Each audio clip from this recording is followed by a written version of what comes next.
Boa noite, senhora. Boa noite, senhor. E as meninas levaram uma virada da Austrália. Que pena. Mas dá gosto ver as meninas jogando com sangue no olho e amor no coração, sem aquela patela de patrocinadores mandando aqui, mandando acolá, mandando em tudo enquanto é canto lá na seleção masculina. É a ditadura do marketing, da propaganda, do capitalismo, do dinheiro. Dinheiro é bom, mas viver é muito melhor. Vamos torcer por elas e vamos torcer para o Brasil. Vamos torcer pela ética. Vamos torcer pela decência. Vamos torcer para que os operadores operem para o povo, operem para o bem comum. Este estigma da República, este desafio da democracia. O que nós queremos? Nós queremos um judiciário que imponha a lei, que julgue pela lei. Nós queremos um executivo que execute dentro de um padrão que beneficie a nação e os componentes maiores da nação, que é o povo. E nós queremos um legislativo que traga à luz dos debates a clareza do desejo do nosso povo. E o que o nosso povo quer? O nosso povo quer trabalho. O nosso povo quer saúde, educação, lazer. O nosso povo quer honestidade e decência. E o nosso povo quer compromisso com tudo isso. E nós temos visto aí, pelos cantos da imprensa, desde a mais radical para a esquerda até a mais radical para a direita, um debate de dinossauros que só vão encharcar o terreno de sangue. E não é isso que nós queremos. Nós queremos que o sistema funcione. E só há funcionamento do sistema quando a justiça funcione. Seja a justiça das leis, seja a justiça social. Para falar um pouco, principalmente da nossa lei maior, que é a nossa Constituição, nós recebemos hoje um professor, justamente de Direito Constitucional, também advogado e meu amigo de longa data, Dimas Salustiano. Dimas, professor, seja muito bem-vindo a Os Analistas. Obrigado, boa noite. É um prazer estar aqui com os telespectadores da TV Guará, parabenizá-los pelo programa, que tem tido audiências aí elevadíssimas e um prestígio aí com a opinião pública. É um prazer estar aqui com vocês e, além do prazer, uma alegria, uma satisfação, porque pior do que discutir é não discutir.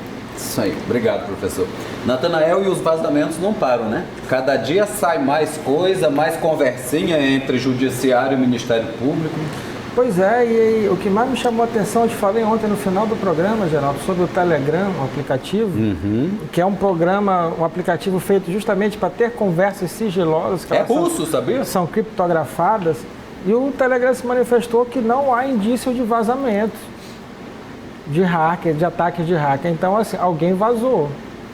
Alguém se arrependeu, alguém botou a mão na consciência desse grupo seleto ali, dos ases da República de Curitiba, né, Geraldo? Será por isso que estão chamando de vaza-jato?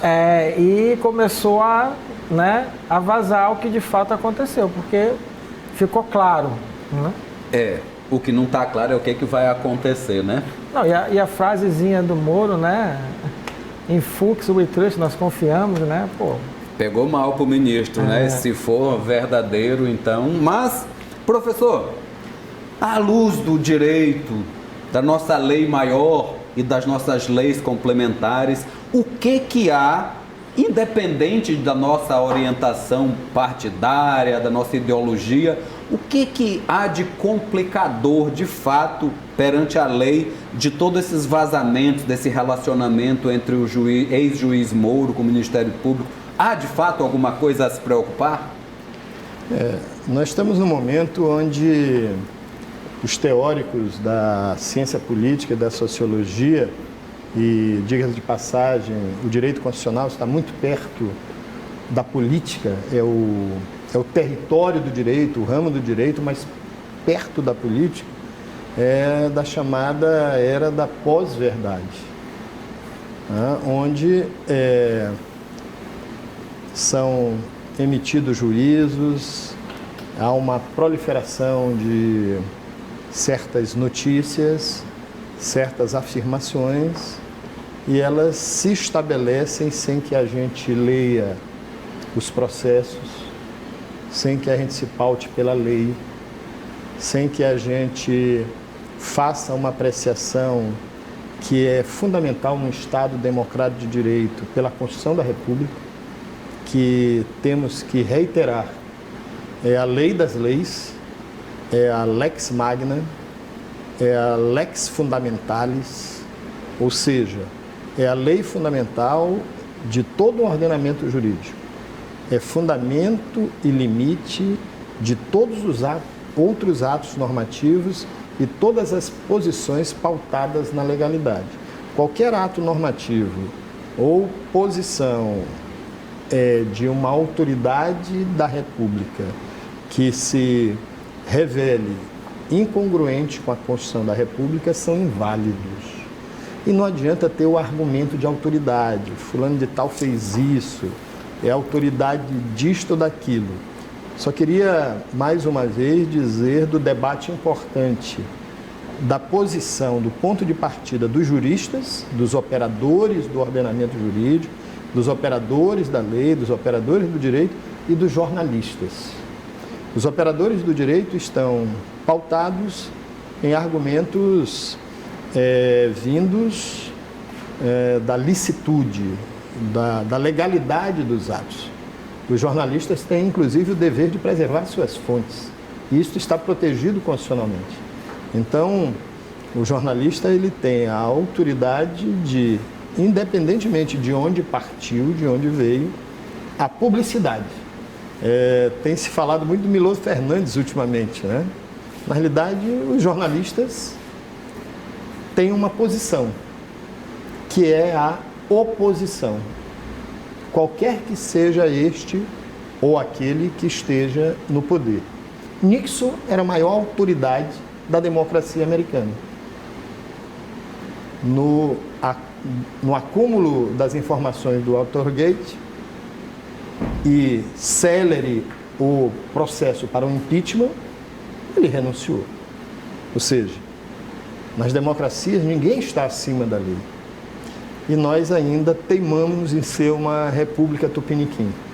O meu desejo, o prognóstico, o que nós esperamos deste Brasil, desta república, é que nós possamos, conforme a Constituição, erigir um Estado democrático de direito.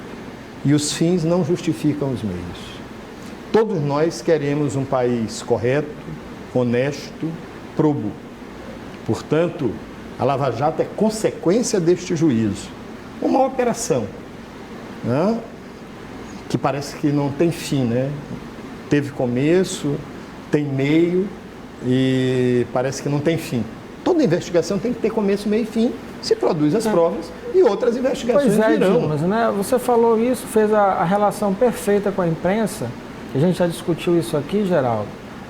A imprensa, no caso ali, emissoras poderosíssimas como a Rede Globo, abraçaram a Lava Jato, né? Se criou todo um material para deixar a Lava Jato, todo brasileiro ciente, com peças de filmes, séries de TV, tudo isso reforçando a ideia que o Brasil estava falido, a classe estava falido, para se criar um novo momento. Isso ficou claro, né? E está mais claro ainda agora com as conversas vazadas ali do Moro ali com o pessoal de Curitiba, do Alagnol, todo mundo. E há um sentimento agora da direita, que apoia, de minimizar aquilo. não tinha dinheiro na cueca do Moro, foi só a opinião dele. Mas a opinião, nesse caso de um juiz, soa como crime, né? Porque ele tem as suas responsabilidades. Então, assim, há uma clara intenção da direita nessa briga com a esquerda, que Geraldo também falou brilhantemente no começo, é que no meio de tudo isso, né, está o povo, né? O povo sofrendo um bombardeio de um conteúdo de esquerda, sofrendo um bombardeio do conteúdo de direita, e o país caminhando para o descrédito total internacional, que é pior. Porque nós conversamos com o professor... Ontem o professor Sidney Chalub falou da nossa, né, péssima imagem no exterior. E isso, quem tem o capital, Geraldo, está lá fora. E de quem investe essa bagunça generalizada ao Brasil, o cara retrai o investimento dele. Mas, professor, e como é que o senhor enxerga esse posicionamento da direita? Né? Principalmente da direita, porque assim, minimizam tudo agora não tem mais crime, agora ele é um ideólogo, ele fez aquilo, e no entanto, quando foi para condenar o ex-presidente Lula, né, e tirar a Dilma do poder, né, fez métodos piores até, vazou-se conversa da ex-primeira-dama com o filho, nitidamente chateada, quer dizer, e fez para desmoralizar. E agora que está começando a ser desmoralizado perante a opinião pública, tenta minimizar. Como é que você enxerga essa dualidade desse discurso? A primeira coisa é enxergar como um professor. Isso não quer dizer que a posição de quem está na universidade seja de neutralidade, mas ser, numa perspectiva weberiana, partir da honestidade científica, né? Da responsabilidade intelectual, de compromissos com os seus pontos de partida a partir de uma ética da responsabilidade.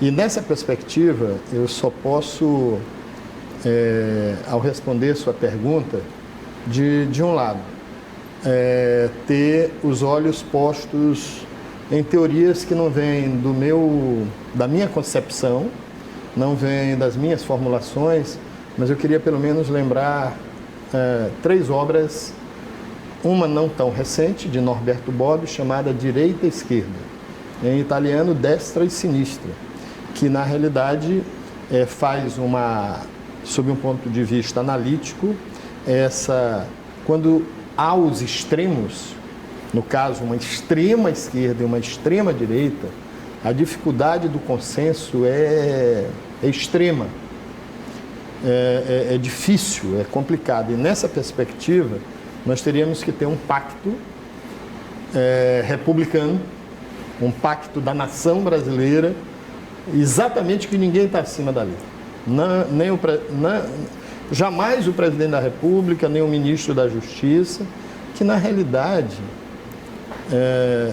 sob o argumento da luta contra a corrupção, na realidade vestiu a camisa de um dos lados do extremo. Não só jogou o jogo, vestiu a camisa,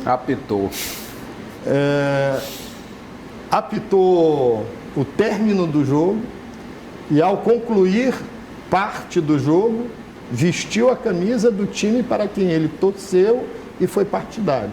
Isso é complicado. Em qualquer nação civilizada, isso é motivo de uma necessária investigação profunda e de um procedimento a priori que é de afastamento preliminar para que uma investigação correta, justa, possa ocorrer. Mas queria lembrar talvez 2, 3 livros recentes que estão na pauta aí entre os mais vendidos, por exemplo. Um é Como as Democracias Morrem, né, de 2 professores de Harvard, que demonstram como os mecanismos, os instrumentos da própria democracia podem permitir que líderes autoritários prevaleçam e destruam parte ou todo de regimes de uma democracia liberal. E outro do Stanley, também de Harvard, como funciona o fascismo. O que nós estamos vendo, e não um fenômeno só brasileiro, na realidade ocorre hoje na Hungria, nos Estados Unidos com Trump, na Turquia. Itália, na França, na Holanda.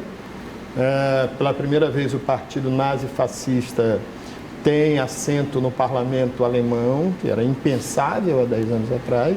Então tem um fenômeno mundial e que nós no Brasil, com a ascensão do atual presidente da República ao poder pelo voto popular,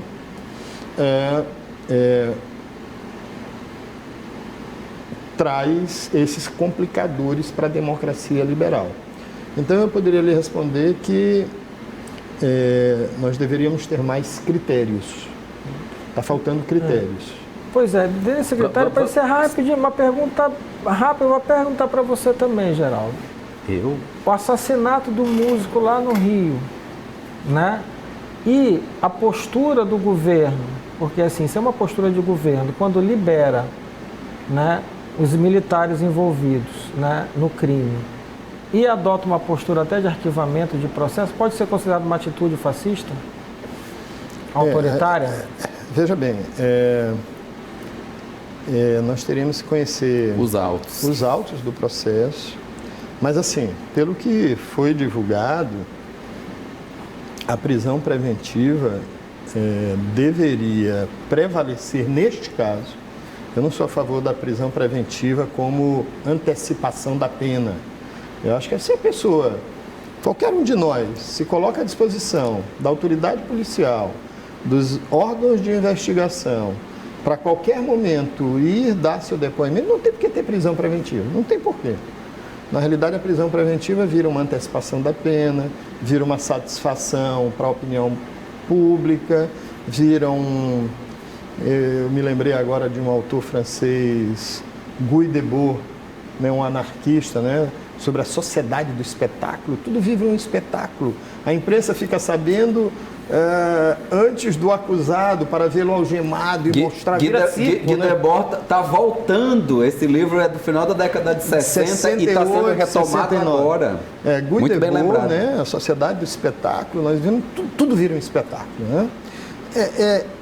Nesse caso, há uma combinação com órgãos do Poder Judiciário, de investigação, que é o Ministério Público, que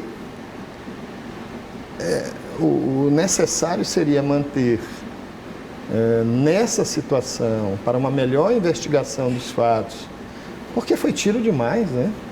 Muito. Sem a mínima oportunidade de defesa de um cidadão. E aí todo mundo fala de bandido e tal. É um cidadão de bem. E sem com a sua família. Com a família. Sem sair nenhum tiro do carro disparado, né, Geraldo? Mas vamos para o intervalo. Vamos para o intervalo e voltamos já com o professor Dimas Salustiano. Voltamos aqui com os analistas. Recebemos hoje o professor de Direito Constitucional e advogado Dimas Salustiano. Professor, eu até li hoje pela manhã, eu li só a manchete, que é um site de extrema esquerda, que eu não gosto muito dos extremos em determinados momentos, dizendo que Gilmar Mendes tinha dado uma declaração de que o julgamento de Lula, Natanael, que ele foi condenado, vai ser anulado. Eu não sei se o Gilmar Mendes deu essa declaração, não fui ler lá no site, mas isso me faz pensar, o senhor já deu o sinal nas suas primeiras falas de que as coisas não são assim, que existe a notícia e existe os processos. Isso ficou claro aqui para nós, né, Natanael? Agora é o seguinte, certamente vai acontecer algum tipo de processo nesse momento, bem aí. Se é que já não tem. Eu já li que os advogados de Lula já estão anexando nas defesas dele essa questão. De onde que deve partir, ou devem partir, essas ações estabelecidas dentro do devido processo legal para apurar o que é e tipificar exatamente o que é isso que aconteceu e se é passível de uma anulação desse julgamento? Eu acho que tem várias repercussões. Salvo engano, 3, 4, 5 conselheiros do Conselho Nacional do Ministério Público se manifestaram e protocolizaram representações dentro do Conselho para que se investigue todos os integrantes do Ministério Público que estiveram à frente da Lava Jato, dentre eles o mais conhecido, Dallagnol, daquele espetáculo em um hotel que se gastou dinheiro público e que desejava criar uma fundação privada para gerir 2 bilhões de dólares, fruto de um acordo de compliance internacional referente à Petrobras. Bom, então este é um meio pelo qual vai se averiguar, investigar responsabilidades dos integrantes do Ministério Público. Em relação a hoje ministro da Justiça e não mais integrante do Poder Judiciário que conduziu os processos relacionados ao ex-presidente Lula,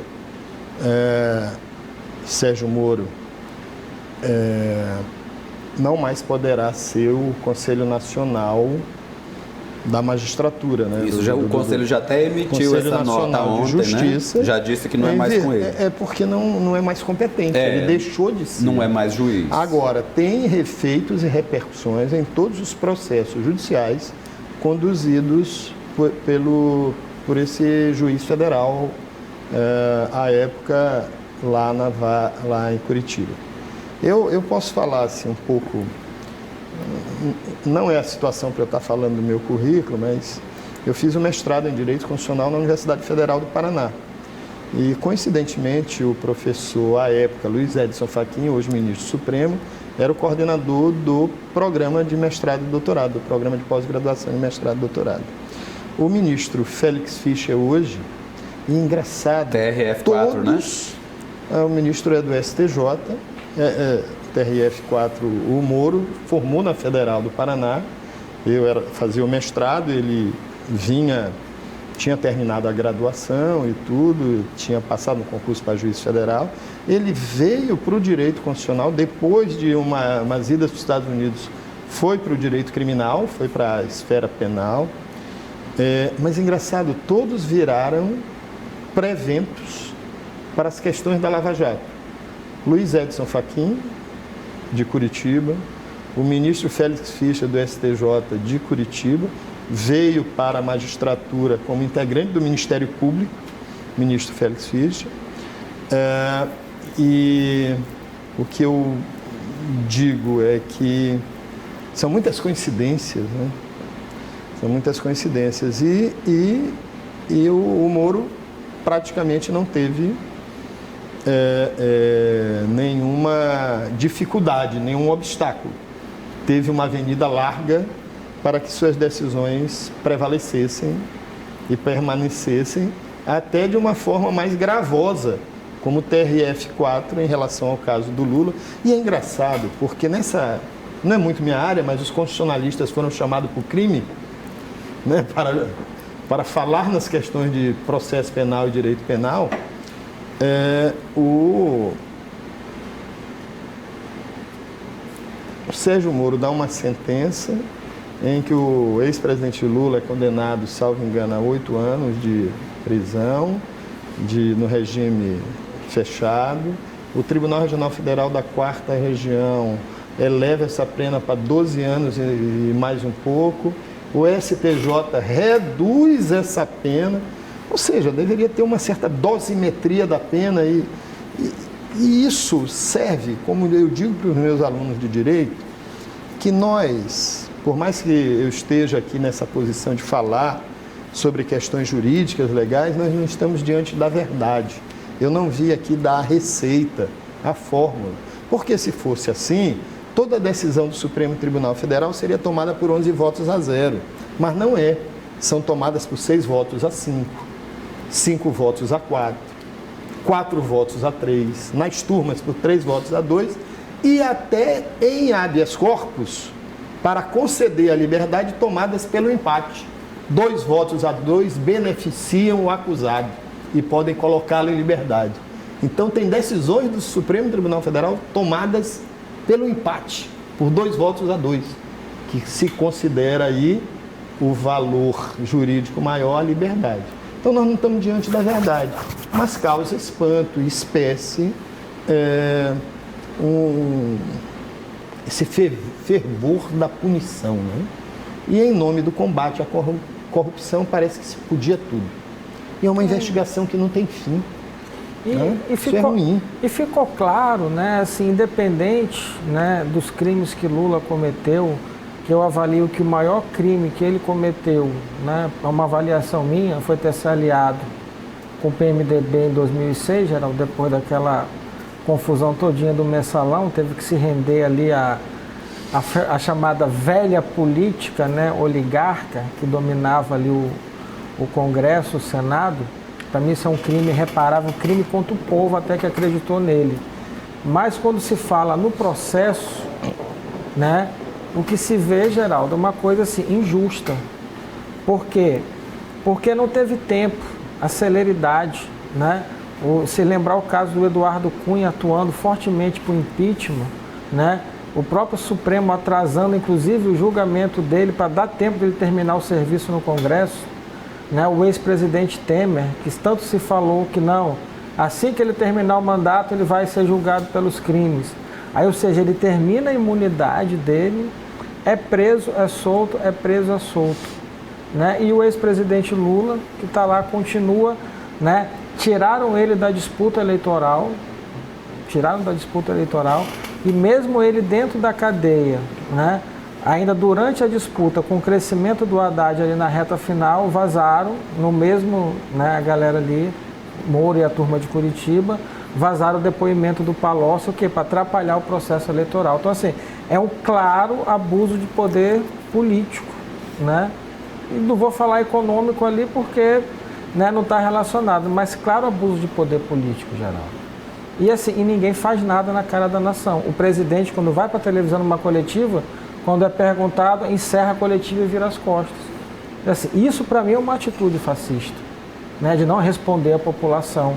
E quando vem, se o comandante da nação faz isso, né, o que é que o restante vai fazer, Geraldo? Eu acho que no mínimo há um colapso dialético. Eu acho que este nome, colapso dialético, me faz eu pedir a virada de bloco. A gente volta em seguida com as palavras do... Colapso dialético como uma catarse coletiva. A catarse coletiva já vem desde 2013 com os equívocos da Dilma. Voltamos já. Voltamos aqui com os analistas. Quando o Natanael estava fazendo essa fala excelente dele aqui no final do segundo bloco, Natanael, eu me lembrei exatamente do que o professor Sidney Chalub falou ontem. O professor Sidney Chalub, como a gente anunciou ontem, é um professor do Departamento de História, ele é brasileiro e está lecionando em Harvard. Ou seja, Natanael, os historiadores estão vendo isso, eles estão anotando. Isto ainda vai tremer a nação, eu espero que pelo bem, porque expurgar os pecados é uma das medidas do tempo. Professor, você acha que dentro da Academia de Direito vai haver também um debate amplo, como está na de História? Eu sei que está havendo, que nós temos recebido algumas pessoas, mas recebemos o povo de Direito também, mas eu nunca tinha levantado essa questão. Eu lhe pergunto, está havendo um debate maior dentro da academia, o que pode resultar depois numa melhora das nossas leis ou alguma coisa nesse sentido? Eu entendo que no campo da hermenêutica jurídica, e nós temos um problema no Brasil, a gente fala muito dos Estados Unidos, e é um legado de Hans Kelsen, muito conhecido pela sua teoria pura do direito, mas sob o ponto de vista pragmático, o grande legado de Kelsen são as formulações sobre a jurisdição constitucional, quer dizer, sobre as cortes constitucionais, que é uma constante em toda a Europa continental, né? Onde existem cortes constitucionais que estão acima dos demais poderes e arbitram, quer dizer, deliberam, decidem, julgam situações de conflito entre estados federativos, entre os estados e a União, a federação, ou entre os poderes. aqui no Brasil, o Supremo Tribunal Federal é ao mesmo tempo órgão de cúpula do Poder Judiciário, portanto integra um dos poderes, e é Corte Constitucional. Seria o momento de nós pensarmos sob critérios severos. Na Europa é muito comum um professor catedrático titular ser guindado da universidade direto para uma Corte Constitucional com mandato de 8 anos, 6 anos, 8 anos, depende da experiência de cada país, com uma recondução e, concluídos seus mandatos na Corte, só podem voltar para ser professor. Exercitam não só a quarentena, mas ficam impedidos do exercício da profissão de advogado, por exemplo. Né? Eu entendo que essa seria uma correção do nosso sistema a ser pensada no momento, vamos dizer, de mais tranquilidade democrática. Eu acho que o Brasil ainda vai passar por muitos agitos aí, muitos tremores, em virtude das forças políticas que estão no poder, onde você tem os esclarecidos das forças armadas, porque alguém para chegar general de exército, almirante, brigadeiro, a trajetória não é fácil, muitos estudos são preparados, inegavelmente. Tem a turma, aí os Chicago Boys aí do Guedes, aí, com experiências latino-americanas do Chile, que são esclarecidos por mercado, né, uma perspectiva liberal, são econômica. São os fordistas mesmo, professor. Exato. E tem os destramelhados, né? Outro dia, o Fernando Henrique Cardoso, entrevistado pelo Roberto Dávila, foi indagado do que ele achava, primeiro do Brasil no exterior e como o Brasil estava sendo governado. Ele disse, olha, como vocês estão atestando que a posição do Brasil é muito ruim hoje, o nosso chanceler, o ministro das Relações Exteriores, diz que o regime nazi-fascista, que o nazismo foi uma coisa de esquerda, por isso que meus alunos agora estão lendo Norberto Bobbio, direita e esquerda, pelo menos para saber o que é direita, o que é esquerda, se posicionar nesse debate. Né? E a outra coisa o Fernando Henrique Cardoso responde que, na realidade, parece que nós estamos sendo governados por uma família de tuiteiros. Né? Então, criando prejuízos irreparáveis do seu ponto de vista econômico, em ações estatais importantes, criando um prejuízo enorme nos solavancos do mercado. Né? E, numa viagem à Argentina já se vem com uma ideia de criar o peso real. Isso é... E o Guedes, que o absurdo, o Guedes, que é o chefe da economia, os seus colegas jornalistas dizendo que o setor econômico do governo contradiz e desdiz aquilo. Mas, bom, o Guedes não é mais o chefe da economia, então. Né? Então, nós estamos vivendo esse momento onde, por exemplo, na minha área de educação também, além da área de direito, um ministro que nem deveria ter sido nomeado já caiu, este outro, a tendência é cair. Ele conseguiu uma coisa inédita. Em menos de 3, 4 meses de governo, conseguiu que as esquerdas se reunissem, que alunos que viviam numa letargia, professores que viviam numa certa passividade fossem às ruas. Esse ministro da Educação, ele é um cara... de tanta asneira que falou, ele conseguiu estes feitos todos. Está a caminho da queda. 3 secretários, 3 presidentes do INEP, que quem toca o Enem, né? E o que é mais engraçado, professor, terrível, né? É que quando a Dilma ali, né, estava próxima ao impeachment ali, até durante a campanha, a quantidade de memes que o MBL e o pessoal da direita soltava de possíveis, né, besteiras que a Dilma falava, os erros ali e tal, e o Bolsonaro em mesmo de 6 meses já superou tudo isso, Geraldo. E assim, e tu não vê o presidente, sabe, explicar nada. Ele começa, vamos, isso aqui, a gente vai resolver isso aí, tal. Quem vai explicar melhor é o ministro. Vem pra cá o ministro. Então, assim, aí quando acontece um caso desse na Argentina, né? se empolgou com o tango lá, né, Geraldo? E veio com essa do peso real. Não é difícil real, se né? encantar e se empolgar com o tango, né? Né? E veio com essa do peso real. Ou seja, né, é um festival de asneiras, né, falado aos quatro cantos, e ele não entende que o presidente hoje é fonte oficial. Então, assim, há um interesse claro e obrigatório de boa parte da imprensa nacional ao que ele fala. E o que ele fala, infelizmente... Não se escreve. Né? E Sem por isso que o Lobão está né? decepcionado, né? O Lobão cantor.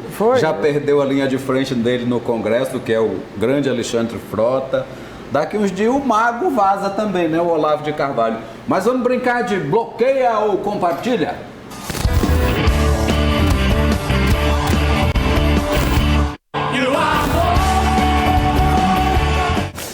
Bom, professor, aqui influenciado pelas redes sociais, nós temos o que o nosso bloqueio compartilha também. Vou mostrar aqui uns amiguinhos aqui de Juninho Guará pro senhor. Bote aí o primeiro. Bom, tá aí o ministro Sérgio Moro, impetuoso ali, o senhor bloqueia ou compartilha? Ministro, bloqueio, né? Bloqueia? Tá certo. É engraçado, assim, um parênteses, né? Um cliente procurou meu escritório e disse, olha, eu sou muito amigo aqui do juiz, Sérgio Moro era juiz ainda, eu disse, olha, deixa eu lhe falar, isso para mim não tem nenhum crédito. Segunda coisa, eu não tenho muita afinidade, eu fiz o mestrado na Federal do Paraná e na Praça Santos Andrade, frente para o Guairão, e portanto, ser parente dele para mim não faz diferença alguma, na realidade depõe, porque... Eu não acho que seja um juiz correto. Então eu bloqueio. Bloqueio o juiz também, pelo que eu vi. Vamos ver o segundo nome. Tá aí, ó. Seu colega, professor de Direito Constitucional também, se eu não me engano, Duarte Júnior. O senhor bloqueia ou compartilha o deputado? Eu conheço o deputado por atuação na área de defesa do consumidor. Isso. Acho que foi uma boa escolha do Flávio Dino e eu não tenho, assim, ideia de que ele tenha sido professor de Direito Constitucional. Não ele lembro. É professor de Direito, meu número eu estou chutando área aqui. De consumidor e tal. Acho que tem que ir com mais cautela, né? Parece que anda meio afoito aí. Eu encontrei com um deputado colega dele que estava meio chateado com ele. Um senhor, o José Gentil. Eu disse, olha... Eu não conheço da situação, mas se o senhor está me dizendo, então... Estava o prefeito de Caxias, que é filho do deputado José Gentil. Parece que o deputado estava meio chateado com esse rapaz aí, mas eu espero que faça um bom mandato. Bom compartilhar, né? Bom compartilhar. Eu só sei que ele está tirando muita gente lá, Nathanael, daquilo que você, que é gestor, chama de... Como é? Zona de conforto. Zona de conforto. Enfim, vamos compartilhar, então compartilha. Pronto, compartilhado. É nosso sócio aqui, sempre vem aqui. Então. Mas sócio aqui é uma maneira, viu? Você também pode vir quando quiser, viu, professor? Vou me associar aí. O terceiro. A empreitada. Daí, ó, o presidente da Câmara dos Deputados, Rodrigo Maia, o senhor bloqueia ou compartilha isso? Olha, uma surpresa. Um deputado já com 7, 8 mandatos, né? Mas eu compartilho, porque ele tem dado aí umas duras aí, quem está à frente aí das coisas aí. Eu compartilho, é importante ouvi-lo hoje.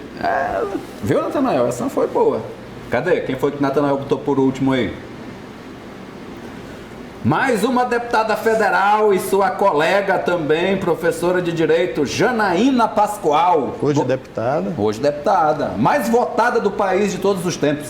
Olha, assim, sob suas posições jurídicas eu deveria bloquear, mas como ela virou deputada e criou uma fissura no interior aí da situação, né, das forças governistas, eu acho que é bom ouvi-la, é bom compartilhar. Ficar de olho, né? Ficar de olho. Eu estou entendendo o bloco com esse feeling, né? Não, aqui... Não adiro às ideias dela, sob o ponto de vista jurídico, mas virou deputada e vale a pena compartilhar, saber o que ela está dizendo aí. É isso aí. Tu bloqueia ou compartilha, Janaína Pascoal, Nathanael? Eu bloqueio, Geraldo. É porque ela chegou, sabe, onde chegou com essa enorme votação, se alimentando de uma situação, sabe, que a gente está começando a perceber que foi tudo criada. É o vampiro que se alimenta do Pois sangue né? dos outros. E esse discurso, assim, sabe, é o tipo da Joyce Halseman, aquela coisa. A gente sabe que por trás tem muita coisa em jogo, né, A Geraldo? Joyce Halseman é colega de você, jornalista, né? Falou muito dos meus colegas aí, todo mundo do direito ali, né? A gente escolhe bem aqui. Tem um clipezinho, Geraldo, né? Ela esteve aqui, disse que já é candidata a prefeita de São Paulo, né? Tem um clipezinho na internet, um memezinho, né, que pegaram, né, o discurso dela, naquela coisa lá, e colocaram uma música do Iron Maiden, colocamos ela fazendo como se fosse o vocalista, né, o Bruce Dickinson, né? É genial. Dois são gordinhos. É genial, né? Então, assim... Eu posso te pedir uma coisa, pessoal? Toda vez que você fosse referir a ela, você poderia se referir à deputada Hasselmann? Ah, porque tem o nome, né, da sua filha, né? Não gosto que chamem ela de Joyce, ela não merece o nome que tem. Professor, só para descontrair aqui nesse final, quero agradecer a sua presença e venha mais aqui aos analistas aqui para a gente conversar e elevar o papo quando a questão é teoria do direito, a cátedra. Muito obrigado pela sua presença. Eu que agradeço, já me sinto associado aí, já dei a dica aí, vamos virar aí um blog, né? Um blog naquele melhor sentido do termo, né? Que outro dia eu estava vendo aí, o blog do professor e tal. Eu disse, olha, mas no sentido original do que é o blog, né? Então eu tenho o maior prazer e satisfação de estar aqui com vocês. Estamos estudando esse projeto já, estamos viabilizando tá caminhando. Em breve vai ter. Já chega, né, Natão? Bom, é isso aí, concluímos mais um Analistas. E amanhã sim, recebemos o quarto e último candidato a reitor da UFMA. Recebemos amanhã o professor João de Deus. Até lá.